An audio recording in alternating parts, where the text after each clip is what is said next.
पुण्यासारख्या ठिकाणी पॅन्टा क्लबमध्ये तुम्ही दिवसा जावा रात्री जावा, खूप वाईट वाईब्स आहेत. तिथल्या प्रत्येक फ्लोअरवर सॅटनिक साईन आहेत, ब्लॅक मॅजिकचे साईन आहेत. जेवढे माझे मित्र गेलेले आहेत, परत येताना एका पर्टिक्युलर स्पॉटला त्यांचा ॲक्सिडेंट होतो. मला ग्रेव्हयार्ड पाहिजे होता. मला एका ग्रेव्हच्या पाठीमागून कोणतरी उठतेन चालत जाते असं भास झाला. तिथे जर्मन शेफर्ड कुत्रं बसलं होतं. जसं आम्ही पुढे गेलो, तो उठला आणि गुरगुरायला लागला. तर आम्ही थांबलो. अचानक रात्री कावळे ओरडायला लागले, शटाप. Pin drop silence. मुलांना म्हणलं मागे वळायचं आणि चालायचं. कुत्र्याचा जोरात भुंकण्याचा आवाज आला. आम्ही थांबलो, मागे वळालो.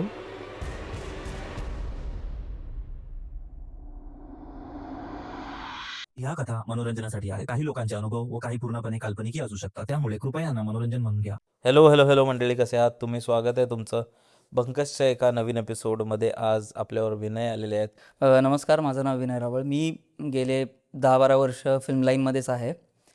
बाय प्रोफेशनल मी फोटोग्राफर आहे. त्याचबरोबर cinematography, film making, writing, direction, acting. मी एक मराठी फिल्म पण केली होती ॲज ॲक्टर म्हणून. तुम्हाला कधी असं पुण्यात अशा कोणत्या ठिकाणी अनुभव आले आहेत का? पुण्यात असे बरेच हॉन्टेड जागा आहेत. आहे पॅन्टा क्लब. पॅन्टा क्लबमध्ये जेवढे माझे मित्र गेलेले आहेत, आमच्या क्रेवमधलेच, जाताना त्यांना काही नाही, परंतु परत येताना एका पर्टिक्युलर स्पॉटला त्यांचा ॲक्सिडेंट होतो. डावा हात किंवा उजवा पाय सोलला जातो, फ्रॅक्चर होतो. माझी मैत्रीण तिथं गेली होती. ती असं म्हणली होती, ह्या पैसा कुछ नहीं हो सकता, मैं देख के आती हूँ. ती गेली, ती परत आली. एवढी घाबरली होती, तिला शांत करायला मला 1.5 तास गेले, मला आणि मित्राला. त्याच्यानंतर मी आणि माझा मित्र गेलो, काही नाही, आम्ही व्यवस्थित गेलो आणि व्यवस्थित आलो.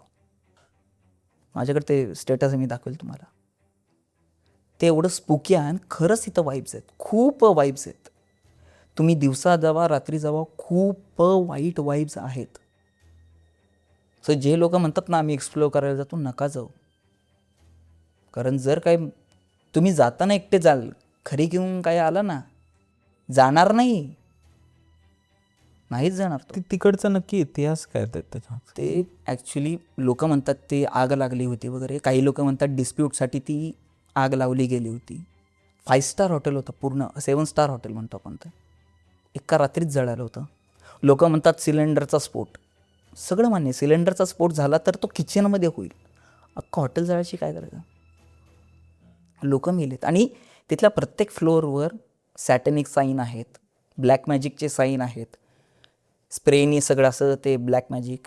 एक बाहुली आहे तिथं, त्या बाहुलीचं मुंडका काढून असं लटकवलं आहे तिथं. आणि स्पॉट म्हणजे आपण गेल्यानंतर तो पहिलं तेच दिसतो, अरे बापरे. तिथले जे पडदे वगैरे आहेत त्याच्यावर सुद्धा लोकांनी ते स्प्रेनी ते स्टार करून ते असं गोल करून ठेवलेलं आहे. आणि खूप गोष्टी झालेल्या आहेत तिथे. तिथं जे गार्ड आहेत तिथले लोक पण म्हणतात, आम्ही पण रात्री पण जास्त इकडे जात नाही म्हणले. रात्र झाली की आम्ही निघून जातो. तिथं गार्ड ठेवलेले आहेत त्यांनी, हे लोक बिका येतात म्हणून. पण गार्ड पण रात्री थांबत नाही, जातात म्हणल्याने. Holkar bridge same. होळकर ब्रिजला तर बाबा भयानक. आम्ही ते शो करत होतो, म्हणजे शो म्हणता येत नाही, आम्हाला एक न्यूज चॅनलसाठी करायचं होतं. आपण दोघं बोलत चाललो आहे आणि बोलता तुम्ही मला काहीतरी विचारता की काय विनय कसं चाललं आहे, मग हा अँगल असा लावला तर तसा लावला. तर मी हो बोलतो आहे, कारण माझ्या त्यात एक कॅमेरा आहे. मी पुढे जाऊन कॅमेरा लावतो आहे आणि पाठीमागे बघितलं तर तुम्ही नाही आहे. मी परत आलो तर तो व्यक्ती व्हॅनमध्ये. म्हटलं अरे तू माझ्याबरोबर होता, कधी होतो मी तुझ्याबरोबर, काय बोलतोस, मागाचपासून मी इथं बसलो आहे सर्व्हर रूममध्ये. म्हटलं बाळा माझ्याबरोबर होता, कोण होतं तुझ्याबरोबर, गप्प बस. अरे मी आपलं बोलत चाललो आहे. आणि तो ब्रिज पण असा नाही की इथनं स्टार्ट होऊन इथनं संपेल, लय मोठा ब्रिज आहे तो. पुण्यात जेवढे ब्रिज आहेत, कुठं ना कुठं ना काही ना काहीतरी आहे. रात्रीत जाणवेल तुम्हाला ते. तर जेवढं आपण म्हणतो ना अवेअर राहील तेवढं बरं आहे. तेवढ्या अवेअर नाही राहणार, त्रास होणार. खडकीचा तर मला भयानक अनुभव आहे. खडकीचा जो ब्रिज आहे, माझा भाऊ तिथे कामाला होता, माझा कझिन. तो रात्रीत बाईकवरनं येत होता. अचानकपणे त्याची बाईक एका पॉईंटला जड झाली, खटकन असा आवाज आला, कोणतरी मागं बसले म्हणून. तो रेस करतोय, गाडी पुढंच जाईना. 30 आणि 20चा स्पीड होता, पण तो रेस करतोय गाडी. एक पॉईंटला आलं, ती गाडी अचानक हलकी झाली आणि तो पुढे जाऊन धडकला. नशिबाने त्याला काही जास्त दुखापत झाली नाही, पण गाडीला खूप झाली. त्यांनी ती जॉबच सोडून दिला. मला नाही करायचा हा जॉब. एकदाच अनुभव आला, फिनिश. आणि त्याच कझिनला त्याच्या घरामध्ये अनुभव आला होता. तो त्याच्या मित्रांनी घेऊन रात्री पिक्चर वगैरे बघायला. आता घरी एकटे पोरं असली की चलो भाई पिक्चर देखते वगैरे असं. आत्ता मी घराचं दार उघडलं, आतमध्ये गेलो, या रे पोरांनो, तर आतूनमध्ये आवाज आला. पोरांना काय वाटलं, तो तिकडे दार उघडतोय त्याने आवाज काढला असेल. त्याला काय वाटलं, या मागच्या पोरांपैकी कुणीतरी आवाज काढला असेल. ह्यांनी रात्रभर पिक्चर वगैरे बघितला, मजा विजा केली. सकाळी म्हणले कुणी आवाज काढला. कुठला आवाज? तू काढला, तू काढला, तू काढला, तू काढला, तू काढला. कोणीच नाही. भाऊ म्हणलं चला निघूया आपण घरातून. बाहेर गेल्यानंतर म्हणलं अरे मग आवाज कोणाकडनं आला? माहिती नाही. घर सोडलं त्याने. म्हणलं त्याला म्हणलं घर सोड, आतलं काय असेल तर घर सोड, नको करू, घर सोड. किती सगळं मान्य आहे की तुम्ही, पहिली गोष्ट तुम्ही घर घेताय, सेटअप करताय, सगळं मान्य आहे, पण थोडीशी R&D केलेलं कधीही चांगलं. कारण एखादी गोष्ट स्वस्तात मिळते, कुछ तो लोच आहे ना.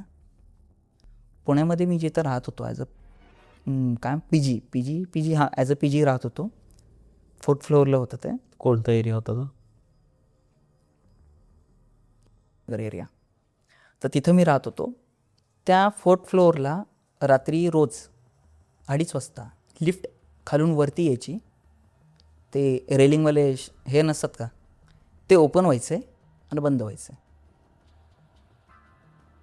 पण लिफ्टमधनं बाहेर कोण येत नव्हतं. वरती यायची, खालच्या फ्लोअरवरनं 4th फ्लोअरला यायची, दार उघडायचे, दार उघडायचं, बंद व्हायचं. कारण ते म्युझिक लागतं बघा लिफ्टमध्ये, जुन्या लिफ्टमध्ये ते म्युझिक ऐकायला येतं ना मला.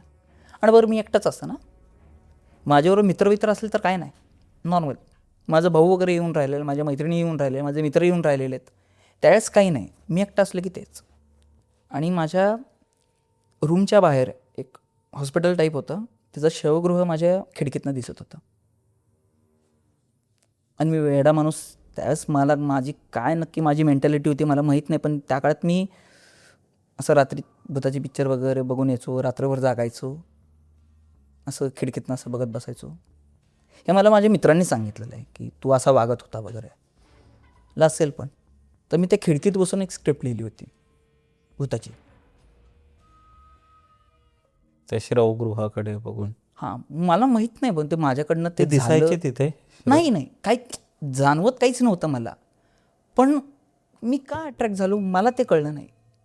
असं काय होतं तिथे की मी तिथंच का बघा. आता एका रूममध्ये माझ्याकडे PC आहे, बाकीच्या गोष्टी आहेत की ज्याच्यामध्ये मी माझा टाईम कन्झ्युम करू शकतो, मी स्क्रिप्ट लिहू शकतो, मी एखादं फिल्म बघू शकतो, पण ते सोडून मी त्या खिडकीत बसून लॅपटॉप काढून तिकडे बघून का स्क्रिप्ट विचार करेल, हे मलाही कळलं नाही. त्या काळात प्रचंड म्हणजे माझं वागणं प्रचंड काय म्हणतो आपण, मी थोडंसं विम्झिकल वागायला लागलो होतो. माझे मित्र म्हणतात वगैरे ते तिथं माझ्या रूममध्ये जी मुलं आली होती ना, ते म्हणले येणार इथं आल्यापासून तुझं वागणं थोडं विम्झिकल झालं आहे, तू पटकन हायपर होतो, तुझी डिसिजन पॉवर वेगळी होत चालली आहे, तू जसं ॲज अ डिरेक्टर म्हणून जसा तू आहे तू तसा नाही आहेस, तू काहीतरी आपलं करायचं म्हणून काम करतो आहे, मग तुझं मन नाही लागत आहे का. किंवा माझी फोटोग्राफीवर पण खूप परिणाम होत गेले होते.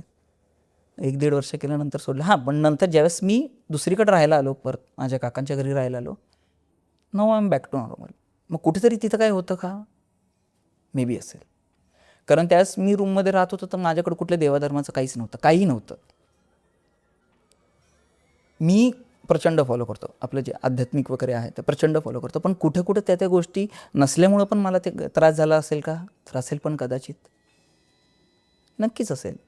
आणि ज्या घरात कुठले किंवा ज्या ठिकाणी ज्या रूममध्ये हे त्रास होतात ना, त्या लोकांनी जर देवाधर्माचं जर चालू केलं ना, तर कदाचित तो त्रास कमी होईल. मी म्हणत नाही जाईल, कमी होईल, इंटेन्सिटी कमी होईल. कारण अचानक कुठली गोष्ट जात नाही. म्हणजे आजार असल्यावर गोळी घेतल्यानंतर पण परिणाम व्हायला वेळ लागतो. तो तसा आहे.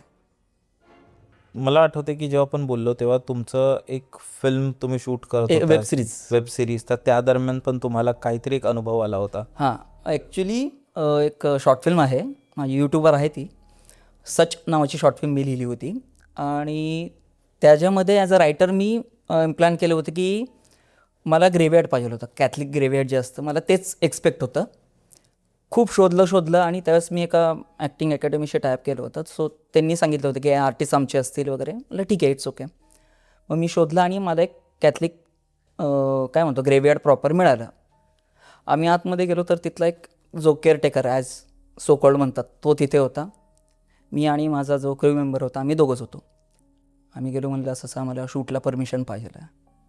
ते म्हणले परमिशन आम्ही नाही देऊ शकत, इथले एक फादर आहेत ते तुम्हाला परमिशन देतील, पण जर तुमच्या नशिबात असेल तर. असं म्हणलं ठीक आहे, आम्हाला फादरचा ॲड्रेस देतं. तर कॅम्प रोडला कुठेतरी एक चर्च होता, त्यांनी सांगितलं तिथे जावं आणि तिथनं परमिशन घेऊन या. फादरचं नाव पण सांगितलं. ठीक आहे, आम्ही गेलो. आता 1 ते 3ची वेळ होती. त्या दरम्यान मोस्टली पुणेकर जेवतात, झोपतात, आराम करतात.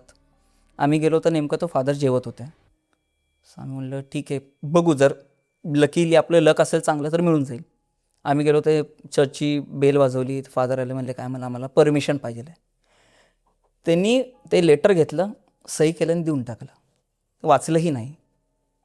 मित्र म्हणलं वाचलं नाही. म्हणलं थांब, वाचलं नाही तर बरं आहे. वाचल्यानंतर परत पैसे मागितल्यानंतर आपण काय करतो, आपण एका असोसिएशन खाली काम करतो आहे, आपल्याकडे तेवढं बजेट नाही द्यायला. म्हणलं ठीक आहे, नाही वाचलं तर ठीक आहे, नेक्स्ट टाईम काहीतरी जर झालं तर म्हणलं आपण बोलून टाकू. आम्ही ते लेटर घेऊन परत त्या ग्रेव्हयार्डला गेलो, त्यांना ते दिलं. तर आमच्याकडे बघितलं आणि म्हणलं साहेब नशिबाने तुम्हाला परमिशन मिळाली. आमच्याकडे खूप मोठा हिंदीचा डिरेक्टर आला होता, त्याला आम्ही नाही बोललो.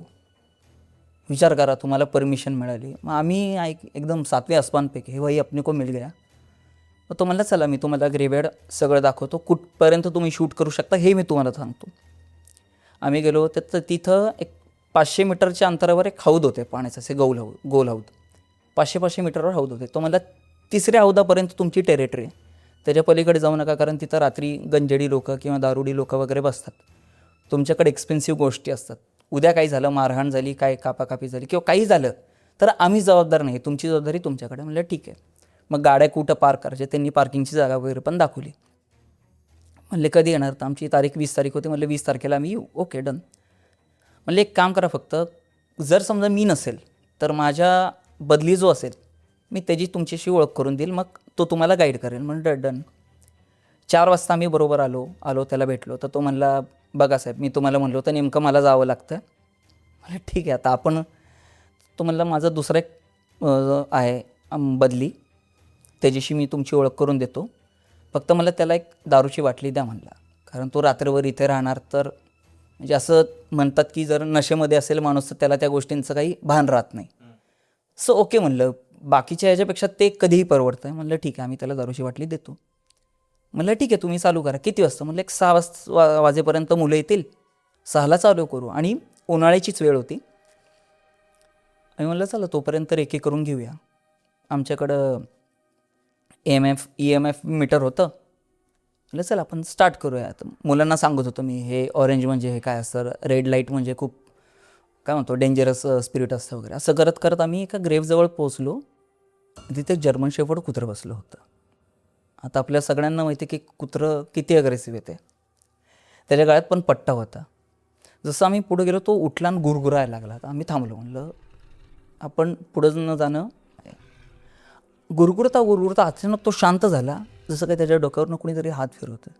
त्यांनी जीभ बाहेर काढली आणि तो शांत बसला. आता प्रत्येक डॉग ओनरला माहिती की डॉग कधी शांत बसतं, जेव्हा त्याचा मालक शेजारी असतो. आजूबाजूला कोणी नव्हते, ती ग्रेव्ह होती. पण त्या आजूबाजूला जो पालापाचोळा होता तिथनं फक्त आम्हाला असं भास झाला की कोणतरी चालतंय. EMF मीटर लावलं, ऑरेंजपासून रेड लाईटपर्यंत फ्लिकर होता. म्हणलं भाई शांत राहा. मी थांबलो, गुडघ्यावर बसलो. म्हणलं माफ करा, आम्ही इथं डिस्टर्ब करायला तुम्हाला आलेलो नाही आहे. आम्ही आमचं शूट करू आणि जाऊ, तुम्हाला डिस्टर्ब होणार नाही, तुम्ही आम्हाला डिस्टर्ब करू नका. मुलांना म्हणलं मागे वळायचं आणि चालायचं. पोरं म्हणली काय झालं सर? म्हणलं मी सांगतो तेवढं करा. आम्ही मागे वळालो, चाललो, 4 पावलंच चाललो सर. कुत्र्याचा जोरात भुंकण्याचा आवाज आला. आम्ही थांबलो, मागे वळालो. ना ते कुत्रा होता ना ती ग्रेव्ह होती. हा पहिला वॉर्निंग होती आमच्यासाठी. तिथून पुढे आम्ही गेलो, त्या हौदाजवळ गेलो, आम्ही इक्विपमेंट ठेवले. तर अचानक सगळीकडनं म्हणजे प्रत्येक ग्रेव्हच्या जवळपास 2-4 मोर तरी आम्हाला दिसले. मोर उन्हाळ्यामध्ये. येस, मोर. उन्हाळ्यामध्ये कुठल्या ग्रेव्हयार्डमध्ये मोर दिसेल पुण्यासारख्या ठिकाणी? म्हणजे उड्या मारतात ते, पंख फडफडणार ह्या ग्रेववरनं त्या ग्रेववर. म्हणलं आला काहीतरी भयानक मिळालं आपल्याला, चला शूट करा. ज्यांच्याकडे मोबाईल होते त्यांनी शूट केले, आमच्याकडे कॅमेरा होता आम्ही कॅमेऱ्यात शूट केलं. म्हणलं चला काहीतरी आपण टाकून देऊ, आपण काय म्हणतो इंट्रोमध्ये टाकता येईल वगैरे, चालेल. जसं अंधार पडला मोर गायब, मोरांचा आवाज नाही. मोर कुठे गेले माहीत नाही आहे, कारण एक्झिट डोअर एकच आहे. इकडं आजूबाजूला भिंत मोठ्या आहेत. मोर गेले कुठे? बरं जाताना दिसले तर पाहिजेलेत. दुसरी वॉर्निंग. तिसरी वॉर्निंग आम्ही जेव्हा काम चालू केलं, जे आपण म्हणतो ना स्विच बोर्ड स्पार्क झाला होता मोठा, त्या माणसाला बोलवलं. तो म्हणला तुम्ही लाईट तुमचे हेवी लाईट आहेत, 100 वॅटचं बल्ब होतं, काय हेवी लाईट? म्हणलं ठीक आहे. आम्ही मग म्हणलं जे पिलर असतात त्या पिलरमधनं काहीतरी इलेक्ट्रिक पोर होती, तर म्हणलं आम्ही तुम्हाला सर ते जुगाड करून देतो, वायर लावून आम्ही करून देतो. म्हणलं बघा होत असेल तर ठीक आहे. ते झालं. मला पूर्ण आठवतं आहे, बरोबर 7:30ला मी क्लॅप दिला होता. 2च सीन झाले होते. 9:30 कसे असतील? 2च सीन झाले 9:30. अकॉर्डिंग टू स्क्रिप्ट 3 मिनिटाचा एक सीन आहे आणि लॉंग शॉट लावलेला आहे, तरीसुद्धा 9:30 वाजले. मेकअप आर्टिस्टला म्हणलं तू घरी जा, कारण एवढ्या रात्री एका मुलीचं इथं थांबणं, तिला घरी पाठवून घेतलं. मुलांना म्हणलं पटपट थोडंसं हे करा, आपण घाई करूया थोडी. करत आम्ही शूट करत आलो. एकही जण जेवला नव्हता. भूक तर सगळ्यांना लागली होती, पण जेवढं लवकर होईल तेवढं शूट बरं आहे. अचानक 3:30-4च्या दरम्यान 1:30-2च्या दरम्यान कावळे ओरडायला लागले. अचानक रात्री कावळे ओरडायला लागले. आणि आपण म्हणतो ना असं इथून कावळं ओरडत असा चालला, असं पूर्ण राऊंड. आणि वरती बघितलं तर पिंपळाचं झाड मोठं, जे इकडच्या साईडचंही दिसत नाही, तिकडच्या साईडचं दिसत नाही आहे. असं काय जसं काय त्यांनी आम्हाला पूर्णपणे म्हणते हमको चारों तरफ से घेर लिया आहे अशा टाईपमध्ये फील झालं होतं. आणि कर्कश आवाज सहन होत नव्हता. मुलांनी क्लॅप वाजवली, मोबाईलचे आवाज काढले, हॉर्न वाजवला, सगळं केलं, पण आवाज थांबले नाही. शेवटी मी जोरात म्हणलं shut up, pin drop silence. पोरांना म्हणलं लवकरात लवकर शेवटचा शॉट द्या, उरका म्हणलं बाकीचं राहिलेलं नंतर करू. म्हणलं ठीक आहे. पटपट शूट आवरलं. मुलांना म्हणलं पॅकअप करायला घ्या, एक क्षणही इथं थांबायचं नाही, पॅकअप करायला घ्या. आवरेपर्यंत आम्हाला 3 वाजलेत. वेळ कसा चाललाय आम्हालाही माहीत नाही आहे. ते झालं. त्या ह्याच्यामध्ये एक जण होता, तो म्हणला सर मी भूताला घाबरत नाही, तो पहिल्या दिवसापासूनच म्हणत होता. म्हणलं मग ठीक आहे, तूच ये इकडे, दारूची बाटली घे, त्या कंटेनरमध्ये जा, तिथं तो माणूस असेल त्याला ती दारूची बाटली देन, त्याला सांग गेट लावून घे. तो म्हणला सर डन. आम्ही तोपर्यंत गाडी बाहेर काढली, रोडला गाड्या लावल्या होत्या आणि मी थांबलो होतो. म्हणलं समजा जर तो नाही आला तर आपण गेट ओढून घ्यायचं, म्हणून मी थांबलो होतो. ज्या मुलाला दारूची बाटली देऊन पाठवलं होतं तो पळत आला. मला सर लवकर चला. मला काय झालं? सर तुम्ही ऐका माझं, लवकर चला. अरे म्हणलं गेट लाव. सर गेट सोडा सर, तुम्ही लवकर चला. हात धरला मला. म्हणलं थांब बाळा, गेट लावू दे, त्यांनी जबाबदारी दिलेली. आम्ही गेट लावलं, आतून कडी लावली, सगळीकडची लाईट गेली आणि फक्त सेंटरला 2 डोळ्या टाईप काहीतरी असं ब्लिंक झालं. आहे तसे आम्ही तिथनं निघालो. हडपसरवरनं स्वारगेटला जायला मोस्टली एमटी रोड जरी असला तरी 20 मिनटं लागतात. 10 मिनटात आम्ही पोहोचलो आहे. ड्रायव्हरनी पाण्यासारखा चहा पिला होता. म्हटलं काय झालं? सर तुम्ही ते बघितलं? म्हणलं काय लाईट बिंग? सर लाईट नव्हती ती, ते काहीतरी वेगळंच होतं सर. मग आता आम्हालाही माहिती आहे काय झालं. मग शेवटी लक्षात आलं, अरे त्या मुलांनी नक्की काय पाहिलं, तो आम्हाला का पळपळ म्हणला. त्याला बोलवलं. म्हणलं काय झालं? म्हणलं सर तुम्ही मला ते बाटली देऊन पाठवलं, मी त्या कंटेनरपाशी गेलो, दार वाजवलं तर दार कोणी उघडलं नाही, म्हणून मी खिडकीतनं बघितलं. तर खिडकीतनं बघितल्यानंतर आतमध्ये एक बेड आणि एक खुर्ची आहे, पण तिथं कोणी नव्हतं. मला वाटलं तो व्यक्ती इकडं झोपला असेल, म्हणून मी त्या खिडकीतनं बघितलं. सर दार आतून बंद होतं, पण आत कंटेनरमध्ये कोणी नव्हतं. अजूनही माझ्या अंगावर काटा येतो. तो मुलगा निघाल्यानंतर त्याची दारूची बाटली कोणतरी मागणं ओढतं असं त्याला फील झालं. तिने बाटली सोडली आणि तो पळत आला. म्हणलं सर मी बाटली सोडली, मग पडायचा आवाज तर यायला पाहिजे होता ना साहेब. आवाज नाही आला. म्हणलं आणि पहाटे 3-3:30 वाजले होते. पोरांना म्हणलं एक काम करा, तुम्ही रिलॅक्स व्हा, सगळे घरी जावा. उद्या आपलं म्हणलं 12 वाजता दुपारी शूट आहे, आपण तिकडे भेटूया. पण तुम्ही रिलॅक्स राहा. काही नाही म्हणलं, काही नाही झालेलं. हे माझं काम होतं त्यांना रिलॅक्स करणं. म्हणलं काही नाही झालेलं, वाटतं कधी कधी आपण हॉरर करतोय ना, तर कधी कधी वाटू शकतं. असं म्हणून सगळ्यांना घरी पाठवलं. मित्राला आणि DOPला आणि एडिटरला म्हणलं आपण जाऊया तिकडे आणि डाटा घेऊया पहिला. आम्ही डाटा घ्यायला गेलो. कॅमेराचं कार्ड ऑटोमॅटिकली फॉर्मॅट, एकही फुटेज नव्हतं. ज्यावेळेस आमचे लाईट्स ते काय म्हणतो स्विचबोर्ड स्पार्क झालं होतं, त्यावेळेस माझ्या एडिटरनी डाटा घेतला होता. एडिटर म्हणला अरे मी डाटा घेतला आहे थोडा तरी. म्हणलं ठीक आहे, थोडा घेतला तो तरी घ्या, पण त्याच्यावर काम करू. फक्त फोल्डर होता, फोल्डरमध्ये फाईल्स नव्हत्या. बापरे. 3 ते 4 वॉर्निंग आहेत आम्हाला, आणि तरीसुद्धा आम्ही परत दुसऱ्या दिवशी परत तिथे गेलो रात्री. हां, त्या दिवशी काय प्रॉब्लेम झाला ना, व्यवस्थित शूट झालं. आता पहिल्या दिवसाचं काही शूट नाही आहे, एडिट काय करणार आहे आम्ही.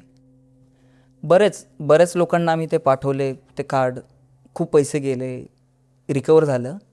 पण जे शॉट आम्हाला नको होते तेच रिकवर झालेत. जे शॉट ओके होते त्यातला एकही शॉट रिकवर झालेला नाही. एकही शॉट रिकवर नाही झालेला.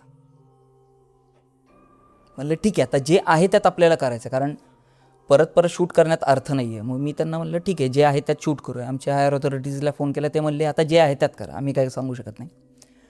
मग त्याच्यानंतर आम्ही जेव्हा शूट करत होतो, एडिटरला सांगितलं होतं की रात्री तू शूट करून घे, फर्स्ट कट सकाळी पाठव. त्याच्या वडिलांचा सकाळी फोन आला, काय तुम्ही काय करायला सांगितलं माझ्या पोरांना, माझा पोरगा आजारी पडला आहे. म्हटलं काय झालं, तो आजारी पडला आहे. दुसऱ्या दिवशी मी आणि आमची टीम तिकडं, काय झालं.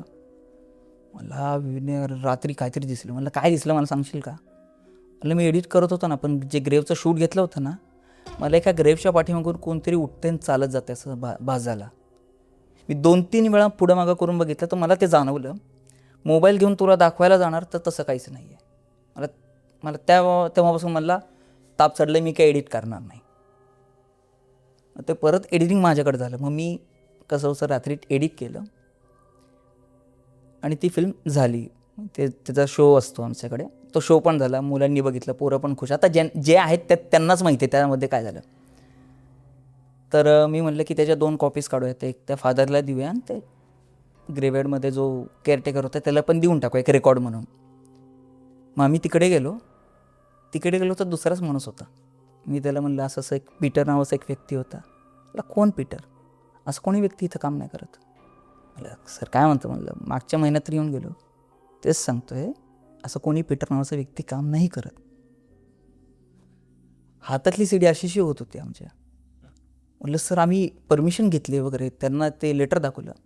अच्छा तुम्ही होते का म्हणले ते शूटला, कोणी आलं होतं का असं एक्स्ट्रा माणूस वगैरे, दारूची बाटली वगैरे. हां म्हणलं मग आलं होतं. दिली होती का दारूची बाटली. म्हणलं हो दिली होती. दिसला होता का माणूस. म्हणलं नाही. हसला आमच्याकडे बघून. परमिशन कोणी दिली, फादरने दिली. जा फादरला विचारा काय प्रकार आहे. आम्ही फादरकडे गेलो. फादर म्हणले हे मी वाचलं नाही म्हणून तुम्हाला ती परमिशन मिळेल, वाचलं असं तुम्हाला दिलीच नसती. आणि तुम्ही जसा माणूस म्हणता तसं पीटर नावाचं कोणी एक्झिस्टच करत नाही आहे. बापरे. घरी आल्यानंतर आम्ही फुटेज पूर्ण बघितलं, यात पीटर नावाची कुठं कवर दिसते का आम्हाला, नाही दिसली. पण पीटर नावाची कवर आहे तिथे, पण ती शूट नाही झाली. तेच सांगितलं ना, ज्या गोष्टी कॅमेऱ्यातनं त्या गोष्टी गायब आहेत automatic. Maybe that entity wants to show us की माझं अस्तित्व आहे, पण मी येणार नाही. सो असा अनुभव होता. आणि ती शॉर्ट फिल्म झाल्यानंतर मला सांगितलं की तू मुंबईत पण ही शॉर्ट फिल्म कर. डन. मुंबईत परत शोध ग्रेव्हयार्ड कुठं मिळतं. ठाण्यामध्ये एक मिळालं ग्रेव्हयार्ड, ते कुठे ते मी नाही सांगलं, पण ग्रेव्हयार्ड मिळालं. तिथं गेलो तर आम्हाला सांगितलं की इथे एक वेडिंग आहे त्या दिवशी, तुम्हाला आवाज येतील. वेडिंग असतं ना त्यांचं काहीतरी. अच्छा तिथे असतं. चर्चच्या पाठीमागच काहीतरी ग्रेव्हयार्ड होतं. म्हटलं ठीक आहे डन करेल मी. आम्ही शूट करतोय, आम्हाला आवाज येतो वेडिंगचा, त्यांचं काहीतरी काय लावले होते काही गाणी वगैरे. शूट झालं. घरी येऊन जेव्हा आम्ही फुटेज चेक करतोय, आवाज नाही आहे. तिथे आवाज येत होता सगळा डॉल्बीचा वगैरे, इकडं आवाजच नाही आहे. आम्ही 4-5 दिवसांनी परत गेलो. नाही मला इथं कुठलं वेडिंग नव्हतं, कोणी सांगितलं मला इथं वेडिंग आहे. बापरे. एकाच शॉर्ट फिल्मला 2 वेळा झाल्या आमच्या बाबतीत. तेव्हापासून मी ठरवलं ती शॉर्ट फिल्म नाही करायची आणि ती कुणाला द्यायची पण नाही करायला. कारण मला जर मी लिहून मला अनुभव येतात आहे, तर दुसऱ्या एखाद्या व्यक्तीनं जर त्याची चेष्टा मस्करी केली तर त्याला काय होईल. असा किस्सा होता तो. पण त्या शॉर्ट फिल्ममध्ये नक्की काय होतं, जी कॉन्सेप्ट काय? कॉन्सेप्ट अशी होती की एक व्यक्ती सायकलवर चाललेला आहे किंवा चालत चाललेला आहे, तो ठेस लागून पडतो, त्याला खूप दुखापत होते डोक्याला वगैरे. तर मग कुठंतरी बसायचं म्हणून तो एका ग्रेव्हयार्डमध्ये जाऊन बसतो, की तात्पुरतं बसतो, माझ्या पायाला हाताला डोक्याला लागलेलं आहे. तर 3 व्यक्तींचा आवाज येतो. 3 व्यक्ती चर्चा करत असतात. अरे अरे तुला माहिती आहे का, मी भूत बघितलं, मी भूत असे 3 जण. आता ग्रेव्हयार्डमध्ये काय बोलणार लोक, तर हा क्युरिओसिटीनं ऐकत असतो की काय आहे. पहिलं म्हणतो मी एका ठिकाणी भूत बघितलं, एका घरात एक भूत होतं, एक बाईचं भूत होतं. दुसरं म्हणतं हे तर काय नाही, मी भूत बघितलं म्हणतो. माझं ओळखीचा एक फादर होता, तो गेला एका घरातलं भूत काढायला आणि ते काय निघालंच नाही, त्यांना ते त्रास द्यायला लागलं. तिसरं म्हणतं हे तर काहीच नाही, मी असंच एकदा रात्री प्रवासावरनं येत होतो आणि मला एक बाई दिसली वगैरे असं तसं आणि ती भूत होती वगैरे. सगळे हसायला लागतात. तो म्हणतो अरे नवीन किस्सा ऐक, तुला माहिती आहे का, एक मुलगा असतो, सायकलवरनं चाललेला असतो, अचानक त्याला ठेच लागते, तो पडतो, आजूबाजूला बघतो तर त्याला ग्रेव्हयार्ड दिसतं. थांबायचं म्हणून तो मुलगा त्या ग्रेव्हयार्डमध्ये जातो, बसतो, आराम करतो आणि त्याला 3 व्यक्तींचे आवाज येतात. बरोबर ना रे असं म्हणून ते 3 त्याच्या समोर येतात आणि तो मरतो. अशी स्क्रिप्ट होती. आता मी जर एवढं डिटेलमध्ये लिहिलेलं आहे की ह्या गोष्टी आहेत, तर ती एंटिटी मला शो करणारच ना तिचं अस्तित्व. ग्रेव्हयार्ड मधलीच आणि तुम्ही सांगू शकत नाहीये. होतं की ते तुम्ही काम करते वेळी ते हो. तुम्हाला असं आलेलं आहे आणि ते बरेच लोक ऐकून कदाचित बोलू शकतात की अरे कार्ड तर झाला असेल फॉर्मॅट हो, पण किंवा तुमचा अचानक असं भास होईल. असेल. हो, पण सगळे शक्यता आहेत, पण बरोबर त्याच टायमाला होणं हे एक क्वेश्चन मार्क आहे तिथे. आणि कारण जरी कार्ड फॉर्मॅट झालं तरी रिकव्हरी नावाचा एक प्रकार असतो. आत्ता तर एवढी टेक्नॉलॉजी ॲडव्हान्स आहे, त्या ॲडव्हान्स टेक्नॉलॉजीमध्ये सुद्धा आम्हाला जे फुटेज पाहिजे ते रिकवर झालं नाही आहे, जे नको आहे तेच कसं काय रिकवर झालं. आणि दुसरा तुमच्यावर असा पर्सनल झालेला कोणता पर्सनल झालेलाच आत्ता सांगतो की एक वेबसिरीज आत्ता आम्ही करतो आहे. तर त्याची स्क्रिप्ट लिहायला मी, माझा डिरेक्टर आणि माझा एक को रायटर, आम्ही 3 को रायटरच्या घरी बसलो होतो. आता एक सांगतो की त्या को रायटरचं घर अशा एरियामध्ये आहे जिथं तिथली लोक ॲक्सेप्ट करतात की ते हॉन्टेड आहे ती जागा, कारण ती ग्रेव्हयार्डवर स्मशानभूमीवर ती बांधलेली गेली आहे. तर त्या टाईपच्या सोसायटीमध्ये आम्ही बसलो होतो 4th फ्लोअरला.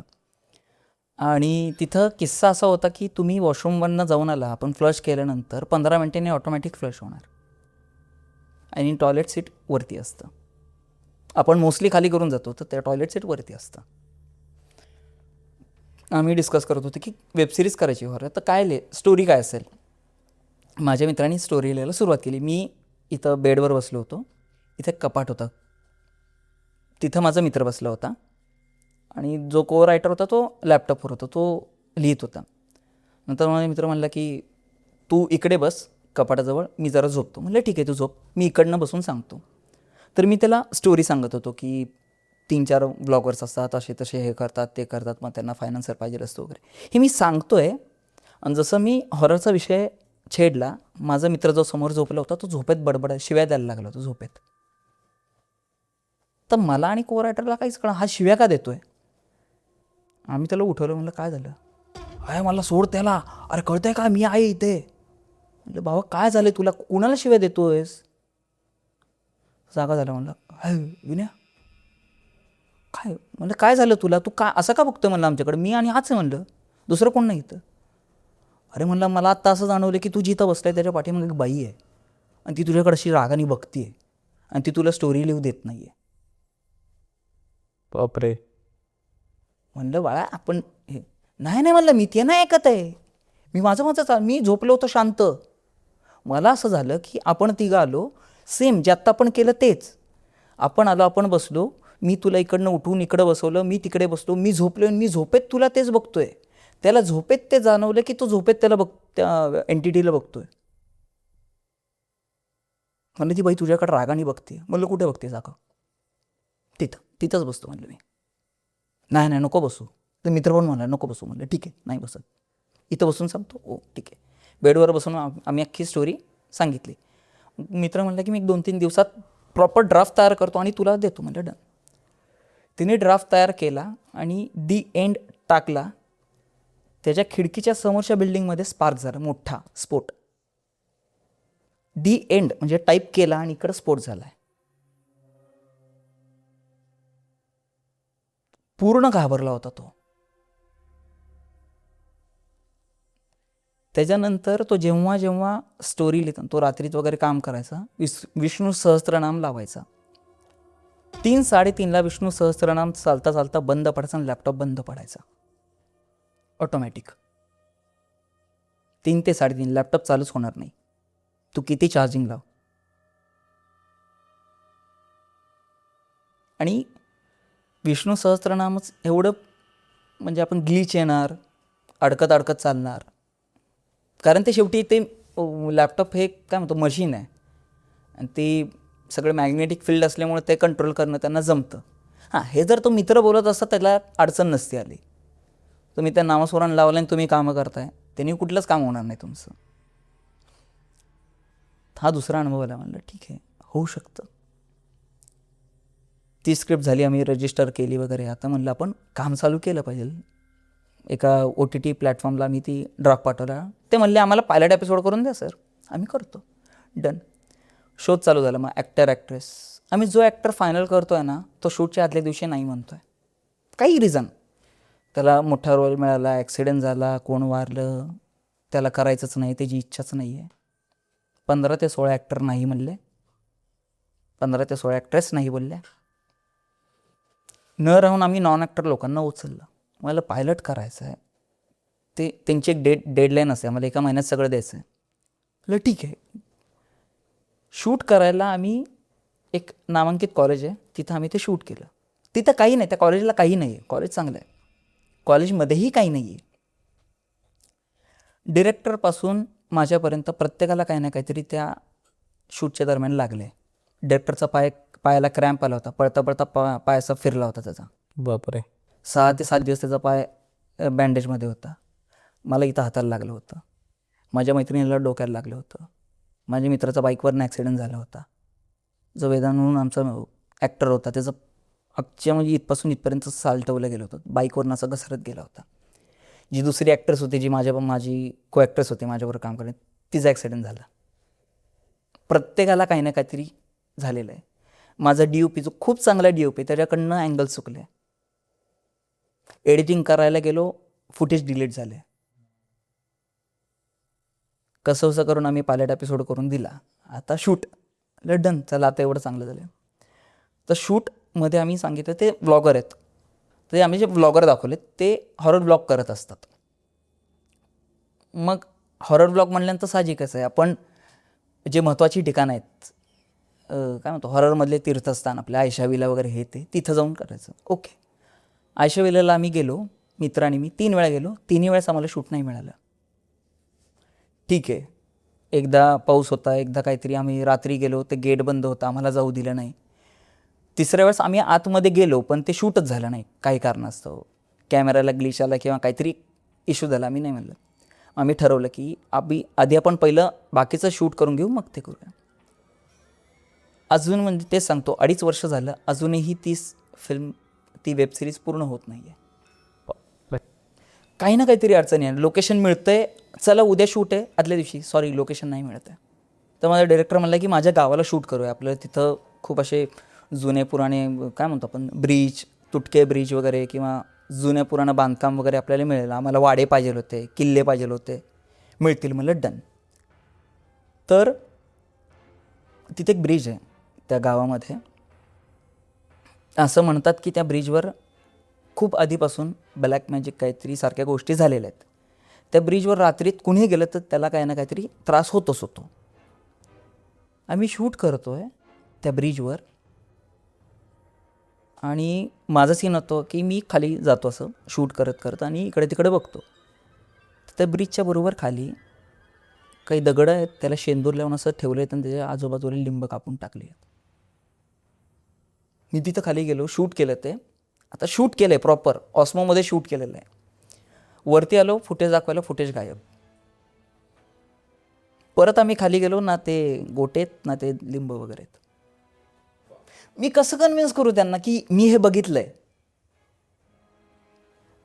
कन्व्हिन्सच करू शकत नाही. No, not at all. आणि अचानक आमची जी को ॲक्ट्रेस होती ती म्हणली, अरे तिकडे काहीतरी आहे. तर तिकडे एक कुत्रं असं मारून टाकलं होतं त्यांनी. आम्ही गेलो तर आम्ही बघितलं. तर मी आणि डिरेक्टरच गेलो, आम्ही दोघांनी बघितलं, ते शूट केलं. म्हणलं हे राहू दे, इकडं जायचं नाही. म्हणलं आता या पलीकडे जायचं नाही. शूट करत होतो आम्ही. अचानक डिरेक्टर म्हणलं, विनय मला कसं तरी होतं आहे, घरी चल. वेडच का अरे, आज अर्ध गेलं खड्ड्यात, घरी चल पहिला. काय झालं, मला डोकं जड झालं आहे, मला काही सुचत नाही काय होतं आहे, काहीतरी होतं आहे मला. विदिन 5 मिनिट्स आम्ही सगळं रॅपअप केलं. मोठ्या मोठ्या लाईट्स सगळ्या पॅकअप करून गाडीत टाकलं. म्हणलं आहे तसं टाका, फुटले बल्ब फुटू द्या, विनय इथनं चल. आम्ही घरी गेल्यानंतर तो असा झोपला.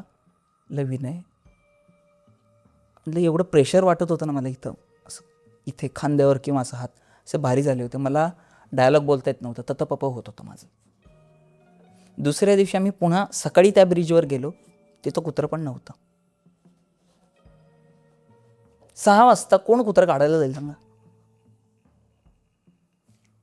शेवटी आम्ही नारळ घेतला, नारळ वाहिला तिथे आणि मग शूट केलं.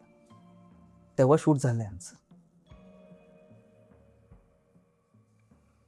आणि आपण म्हणतो ना की काही इफेक्ट्स असतात, कुत्र्यांचे आवाज किंवा राटकिड्यांचे आवाज आपण नंतर पोस्टमध्ये टाकतो. आम्हाला काही गरज नाही, आम्हाला शूटमध्ये सगळ्या गोष्टी आलेल्या आहेत. अरे यहाँ पे कोई कुत्ता, डायरेक्ट कुत्र्याचा आवाज येणार. डायलॉग येतो, अरे यहाँ पे कोई कुत्ता चिल्ला रहा है, आणि डायरेक्ट कुत्र्याचा आवाज येणार. आणि पावसाळा आणि हिवाळ्याच्या मध्ये आम्ही शूट केलेलं, पण मुलांना थंडी एवढी वाईट वाजत होती ना. पाणी पण नाही तिथे, म्हणजे नदीवरचंच आहे, पण तिथं पाणी नव्हतं त्यावेळेस. तरीसुद्धा मुलांना रात्री थंडी वाजून येत होते. आणि गावातले लोक अक्षरशः रिलॅक्समध्ये येत होते, पण आम्ही सगळे गाठून गेलो होतो. आमचे कॅमेरे ब्लिंक होत होते, कॅमेऱ्यामध्येच बंद पडायचे. थंडीमध्ये हीट प्रॉब्लेम काय येईल कॅमेऱ्याला? थंडीमध्ये हीट प्रॉब्लेम आलेला कॅमेऱ्याला आमच्या. असे तो किस्से आहेत. आणि आता आयशा सांगतो. आयशा आम्ही गेलो होतो आत्ता रिसेंटलीच. मित्र म्हणलं की तो शेवटचा जो व्लॉग आहे तुझा आणि माझा, तो आपण आयशा शूट करूया. म्हणलं डन. तर म्हणलं कशाला बाकी टेक्निकल पाहिजे, आपण आपलं मोबाईलवर शूट करू, कारण ते स्क्रिप्टची डिमांड अशी होती की मोबाईलवर शूट करतात ते. सगळं ओके. आम्ही गेलो दुपारी 12 वाजता, भर दुपारी 12 वाजता आयशा विलाला आम्ही गेलो. तर बाहेर मस्तपैकी एक बोर्ड लावला आहे की सदर जागा कुठल्या तरी माणसाची आहे, नाही तर कुठलीही अशी एंटिटी नाही आहे, अफवा पसरवू नका, कुठल्याही माध्यमातून अशी अफवा पसरवली तर त्याला अटक होईल वगैरे, असं त्यांनी एक मस्त बोर्ड, साईन बोर्ड करून लावला होता. छान. बघ म्हणलं काय, जर यांनी एवढं क्लिअरली सांगितलेलं की इथं काही नाही तर इथं काही नसेल बाळा, पण म्हणलं तरी आपण शूट करूया, आपला कंटेंट तो आहे. आम्ही गेलो होतो, त्याच्या आधी एक मुला मुलींचे काहीतरी ग्रुप आलं होतं, ते फिरून तिथनं गेले होते. ते गेल्यानंतर आम्ही आत एंट्री केली. माझं काम चालू होतं, मी शॉर्ट्स घेत होतो.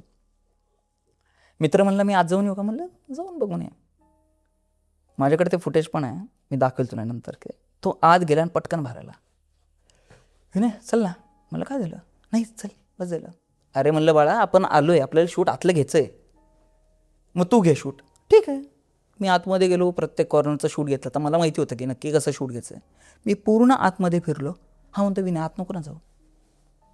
म्हणलं बाळा आत नको जाऊ, आपल्याला शूट घ्यायचं आहे, आपण स्क्रिप्टमध्ये लिहिलं आहे. म्हणलं तुम्हीच लिहिलं आहे सर की ही गोष्ट आहे, आपण नको ना जाऊ. म्हणलं काय झालं, तुला काय त्रास होते का? नाही रे विनय कसं तरीच वाटतं मला, नको ना जाऊ. मला काय नाही होत, चल. त्याला हात पकडून आतमध्ये आणलं. आम्ही पूर्ण फिरलो. फिरतोय आणि तो शांत आहे, एकदम शांत. चल ना विनय. अरे म्हणलं बाबा आपण अर्ध्यातच आलो आहे, मला ती आतली रूम बघू दे, ह्या सगळ्या जे आपण नेटवर जे काही सर्व केलं होतं ते बघू दे. काय नाही रे सगळं पडलं आहे. नाही चल रे. ठीक आहे, नाही ना तुला बघायचं, ठीक आहे सोडा, शेवटी तू डिरेक्टर आहे, व्लॉग एवढा झाला, मला काही फरक नाही पडत आहे, शेवटी तुझा टास्क आहे. ठीक आहे. मला आम्ही खाली आलो. म्हणलं चल आता तुझा तो सीन जो आहे तो घेऊन टाकूया. ऐक ना विना, मला कसं तरी होतं. अरे तो असा करायला लागला. म्हणलं बाळा काय होतं तुला, काय डोकं दुखतंय का? डोकं जड झालं. म्हणलं हातपाय जड झालेत मला. म्हणलं एक काम कर, इथं उभं राहा. त्या गाडीजवळ त्याला उभं केलं. पटकन बोल, नंतर माझा पटकन घे, मी करून टाकलं. सही तो बोलता ना मला, तो मेरे को ऐसा लगता है कि यहाँ पे ऐसा कुछ है नहीं, मतलब बहुत से लोग. म्हणलं असं नको बोलू, नॉर्मल बोल ना, अडखळतोय का? ठीक आहे म्हणलं, मी नॉर्मल बोलतो. कसं बसं बोलून तिने तो सीन संपवला. माझा सीन झाला, निघालो. विनायक आता कोणाशी बोलत बसू नको, चल घरी जायचं आहे. अरे म्हणलं बाळा 12 वाजलेत, 12 वाजून गेलेच. म्हणलं 1 वाजायला लागला आहे, भूक लागली रे, घरी जाऊ, पुण्याला जाऊन जेऊ. अरे येड्या वेड्या काय म्हणलं, पुण्याला जाऊन जेव, मला काहीतरी होतंय विनय, चल इथनं. बट गाडी ड्राईव्ह करणारा तोच होता. आम्ही ते ढाबे वगैरे असतात ना, जुन्या हवेने गेलो. आम्ही ढाब्यावर थांबलो. कदाचित तो थोडासा आहे, त्याला ॲसिडिटीचा त्रास आहे. मला वाटलं कदाचित जेवण न मिळाल्यामुळं, का जेवण उशिरा झाल्यामुळे त्याला त्रास होत असेल. जेवतानाही त्याला त्रास होत होता, जेवण झाल्यानंतरही तो रिलॅक्स नव्हता. आम्ही जसे पुण्याच्या हद्दीत एंट्री केली, दर 10 मिनिटाला तो गाडी थांबवत होता. विनय नाही होते मला, कसतरी होते. विनय नाही होते मला, कसतरी होता. हो, गाडी थांबवत होता. विनय नाही होते मला, कसतरी होते. विनय मला डोकं दुखतं, मला खूप डोकं दुखतं. असं जाऊन बसायचा तो. मी त्याला 3 गोळ्या दिल्या डिस्प्रिनच्या, तरीसुद्धा त्याला बरं वाटत नव्हतं. त्याला म्हणलं एक काम कर, मला चांदणी चौकात सोड, तुझा घरी. नाही विनय, मी तुला इथंच सोडतो, मी इथनं जातो घरी. वेड्यास का म्हणलं, इथनं बस पण नाही मिळणार, चल चांदणी चौकापर्यंत चल, मी गप्पा मारतो. मी त्याला गप्पांमध्ये गुंतवून ठेवलं. आम्ही काय वेगळ्या गप्पा होत्यात, काही वेगळ्या गप्पा. त्याला डायव्हर्ट करायचा प्रयत्न करत होतो, पण त्याचं लक्ष गप्पांकडे पण नव्हतं. चांदणी चौकात आलं, सोडली. आता आमची मित्रांची एक पद्धत असते, जाताना एक हक करायचं किंवा सोडल्यानं तो गेलाय निघून, थांबलाही नाही. ठीक आहे. रात्री 11 वाजता फोन, विनय आता जरा बरं वाटते. म्हणजे नालाय का झालतं काय तुला? मला माहीत नाही रे विनय, आपण जसं मी आत गेलो ना, मला काहीतरी विचित्र जाणवलं म्हणून मी बाहेर आलो. माझं डोकं जड झालं होतं, माझं अंग जड झालं होतं, मला चालता येत नव्हतं. मला असं वाटत होतं डोळ्यासमोर काहीतरी माझे अंधारी येते, मला आता मी पडेल का बेशुद्ध वगैरे. घरी गेल्यानंतर तो पण तसाच करायला लागला. त्याचे हातपाय थरथर कापत होते, घाम आल्यासारखं होत होता. त्याच्या आईनं नजर उतरवली, त्याची नजर उतरवून टाकली. पुढच्या 15 मिनटात त्याला बरं वाटायला लागलं. आईवडिलांनी नंतर आम्हाला ओरडले, ते आता हक्कानीच ओरडतात ते आईवडिलांसारखेच. म्हणजे कशाला गेले होते, म्हणलं स्क्रिप्टमध्ये लिहिलं होतं, कशाला जायचं तिथे. आणि सेम त्याला त्या गावाच्या ठिकाणी झालं होतं. काही बरं नाही वाटत त्याच मित्राला 2 वेळेस तेच झाले. मला काही अनुभव, मी म्हणजे आपल्याच पॉडकास्टवर ऐकलं होतं की बऱ्याच लोकांना अनुभव आलेले आहेत. म्हणून मग प्रत्येकालाच अनुभव यावा असं काही नाही आहे. बरोबर. पण त्याला आलंय, ते मी बघितलं आहे. मी मानतो की तिथं काही ना काहीतरी होतं जे त्याला त्रास झाला. मे बी प्रेझेन्स जाणवलं असेल, किंवा असं त्या एनर्जीनी त्याला वाटलं असेल. खूप कदाचित. खूपदा असं होतं ना की ते आपल्याशी असं डायरेक्ट कोण दिसत नाही आपल्याला, पण कसं तरी होतंय, किंवा पोटात असं गुडगुडणं, किंवा ताप येणं, किंवा बऱ्याच गोष्टी असतात, कोण बेशुद्ध पडणं. तर त्याला आपण काही सांगू नाही शकत की ते का झालं त्याच्याबरोबर, पण त्या ठिकाणीच का झालं ह्याच्यावर मात्र एक प्रश्नचिन्ह उभं राहतो. बरोबर आहे, ते प्रश्नचिन्ह राहणारच, ते नेहमी राहणार, नो डाऊट. की तिथे त्यावेळेस त्या टायमाला, आतापर्यंत तर एकदम ठीक होता. कारण आमच्या आधी पण एक ग्रुप गेला होता, त्यांना काही नाही. आमच्या नंतर पण एक ग्रुप आला होता, त्यांना काही नाही. त्याच पॉईंटला का? असंही नाही की तो आज जाऊन काहीतरी मजा करून आला, नाही, तो गेला आणि पटकन बाहेर आलाय. कारण मी जे शूट करत होतो ना, माझ्या हातात कॅमेरा होता, मी गोप्रोमध्ये शूट करतोय. जेव्हा तो गेला, तो आतमध्ये गेला आणि मी फक्त वरती पॅन केला होता, वरून टिल डाऊन केला, तो बाहेर. अरे म्हणलं काय झालं ना, नको कसं वाटतंय रे, नाही, फ्रॅक्शन ऑफ सेकंड लांब लांब लांब लांब जात होता. नको नको नको नको. आणि ज्यावेळेस मी एडिट करत होतो, मी एडिट करताना व्यवस्थित झाला ब्लॉग. तो जेव्हा त्याला फर्स्ट कट पाठवला, वेगळा फर्स्ट कट गेला त्याला. मी काही ठिकाणी जम्पस्केअर टाकले होते, काही ठिकाणी साऊंड क्लिप्स टाकले होते, त्या शफल झाल्या त्या. असं तर नाही, मी इथं एडिट केलं आहे, इथनं मोबाईल लावला आहे आणि त्याला पाठवलं आहे. असंही नाही की मी कुणाकडे दिलं आहे, थर्ड पार्टीला दिलं आहे, असंही नाही. असा तो किस्सा आहे. पण विनय भाई खूप मजा आली तुमच्याबरोबर खूप बोलून. खूप मलाही खूप इव्हन जे तुमच्या गोष्टी होते, जे अनुभव होते, ज्या घटना होत्या, खूप मजा आली. मंडळी, तुम्हाला विनयचे गोष्टी कशा वाटल्या, त्यांचे अनुभव कसे वाटले, नक्की कमेंट्समध्ये सांगा. तुम्ही त्यांना फॉलोही करू शकता. डिस्क्रिप्शनमध्ये सगळे ID आणि डिटेल्स असतील. आणि जर तुमच्याकडेही अशा कोणत्या गोष्टी असतील तर डिस्क्रिप्शनमध्ये गुगल फॉर्म आहे, तो नक्की भरा आणि आपण एक सोबत पॉडकास्ट करू.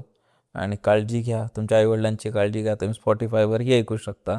आणि थँक्यू सो मच विनय, तुम्ही नक्की आलात नक्की आणि तुमचे अनुभव शेअर केले. नक्की नक्की thank you so much. Thank you so much.